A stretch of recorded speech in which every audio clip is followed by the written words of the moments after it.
ये दिल्ली की जनता से उसका खाना छीना जा रहा है। जिस अध्यादेश को मोदी सरकार लेकर आई है वो दिल्ली वालों के नहीं बल्कि भारत देश के नागरिकों के हक पर एक तरीके का हथौड़ा है। ये अध्यादेश लाकर आपने खाना सामने तो रख लिया लेकिन खाने नहीं दे रहे। जब उन्होंने 2014 से वो केंद्र की सत्ता भोग रहे हैं, वो प्रधानमंत्री हैं हमारे देश के, उनको जो करना चाहिए वो नहीं कर पाए और इसके विरोध में आज आप दिखाइए, अपने कैमरे को दिखाइए, दिल्ली की एक एक जनता निकल करके आई है। मोदी जी या तो आप सुधर जाइए, दिल्ली की जनता के हक को मत मारिए। आम आदमी पार्टी की जन्मभूमि है रामलीला मैदान।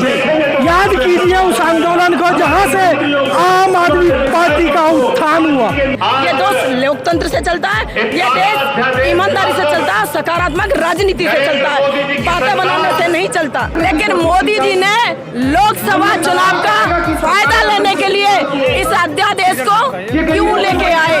काम में रोड़ा नाटका और अरविंद केजरीवाल जी जैसा नेता अगर पीएम बनेगा तो इस देश का कितना बड़ा हित होगा। इस देश में राजनीति सकारात्मक दिशा में चलने वाली है। नमस्कार, आप देख रहे हैं महाखबर। मैं सुधाकर सिंह। रामलीला मैदान में तमाम आम आदमी पार्टी के तमाम नेता पहुंच चुके हैं, केजरीवाल पहुंच चुके हैं, पंजाब के मुख्यमंत्री पहुंच चुके हैं। इसी बीच हमारे साथ आम आदमी पार्टी की पार्षद हैं, जो दिल्ली से पार्षद हैं, महिला अध्यक्ष भी हैं, निर्मला कुमारी जी हैं। मैं उनसे बात करने की कोशिश करता हूं कि आज इस जो आंदोलन की एक बुनियाद शुरुआत की गई है, इसके क्या मतलब है, इस अध्यादेश का जो वापस लेने की बात है, इसका क्या मतलब है।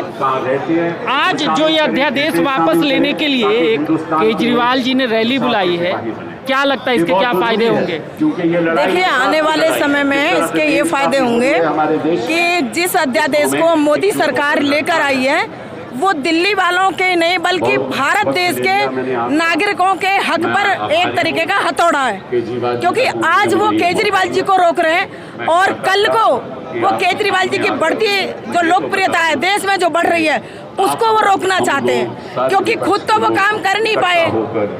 जब उन्होंने 2014 से वो केंद्र की सत्ता भोग रहे हैं, वो प्रधानमंत्री हैं हमारे देश के, उनको जो करना चाहिए वो नहीं कर पाए।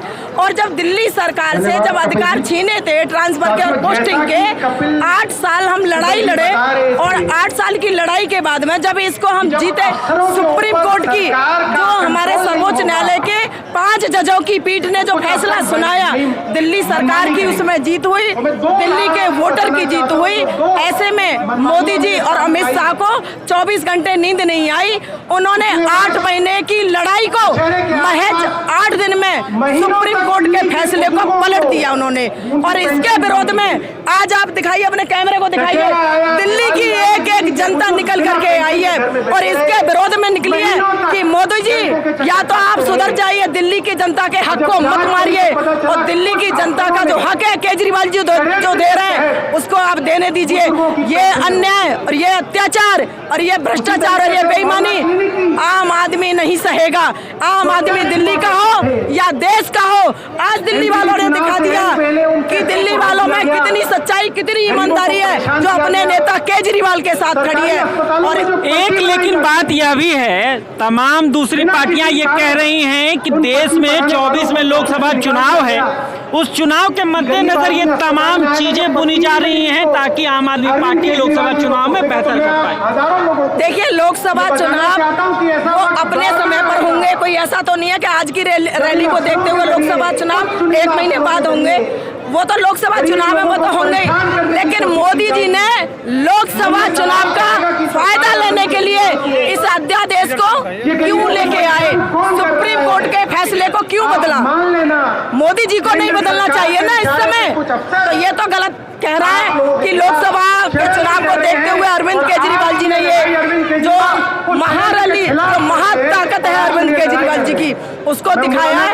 ऐसा नहीं है, ये दिल्ली के एक एक जनता की यहाँ पर उपस्थिति है। वो जनता चाहती है कि उसका नेता जो काम कर रहा है उसके लिए मोदी जी काम करने दे।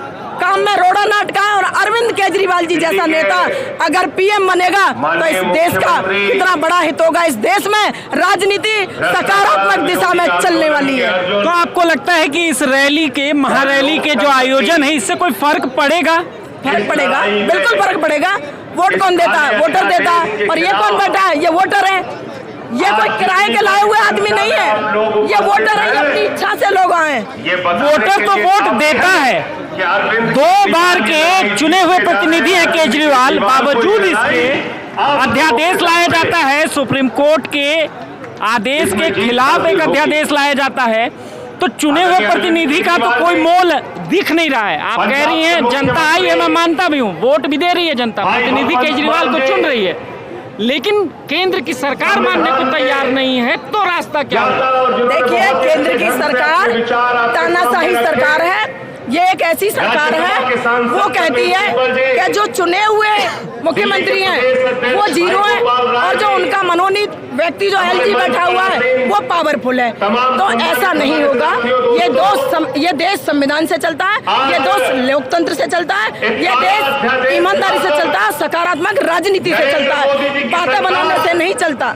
धन्यवाद। अब तो आज जो यहाँ लोगों को बुलाया गया है, क्या लगता है इससे कोई फायदा होगा? इससे बहुत केजरीवाल जी को फायदा होगा। इस अध्यादेश को वापस लेगी केंद्र सरकार? हाँ, लेना चाहिए उनको, यदि वो अच्छे प्रधानमंत्री है तो उनको लेना चाहिए जी। लेकिन आप अपना नाम बताएं। राजेश शर्मा। राजेश शर्मा। शर्मा जी, आपको लगता है कि इस आंदोलन के बाद कुछ बदलेगा? 2024 के परिवर्तन का आगाज हो चुका है। लोकसभा चुनाव लोग बदलने को तैयार बैठे हैं, झोला हाथ में देने को तैयार बैठे हैं। अच्छा, लोग झोला हाथ में देने को तैयार बैठे हैं, बिल्कुल। तो मैं ये कह रहा हूँ कि वो भाजपा जैसी पार्टियों को पहले भी कह रही थी कि ये लोकसभा चुनाव के मद्देनजर तैयारी है, बिल्कुल की जा रही है। ये अध्यादेश के बहाने जो एक लोगों को रैली में बुलाया जा रहा है, वो इसीलिए बुलाया जा रहा है कि लोकसभा 2024 की तैयारी की जा सके। ये दिल्ली की जनता से उसका खाना छीना जा रहा है। ये अध्यादेश लाकर आपने खाना सामने तो रख लिया, लेकिन खाने नहीं दे रहे।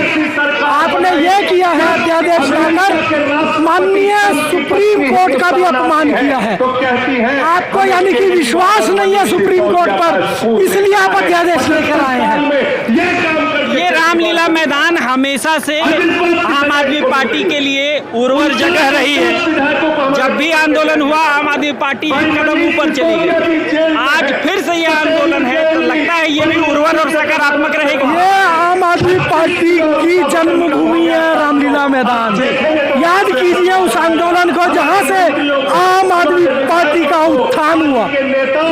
ये वही दौर है जिसने एक पार्टी को 70 में से 70 साल वाली पार्टी को जीरो कर दिया। ये हमारे साथ तमाम लोग थे जिनसे हम बातचीत कर रहे थे कि क्या इस अध्यादेश वापस लो के लिए जो जन रैली बुलाई गई उसका कोई असर होगा। लोगों ने कहा हाँ बिल्कुल होगा। आप बने रहे महाखबर के साथ। मैं सुधाकर सिंह, धन्यवाद।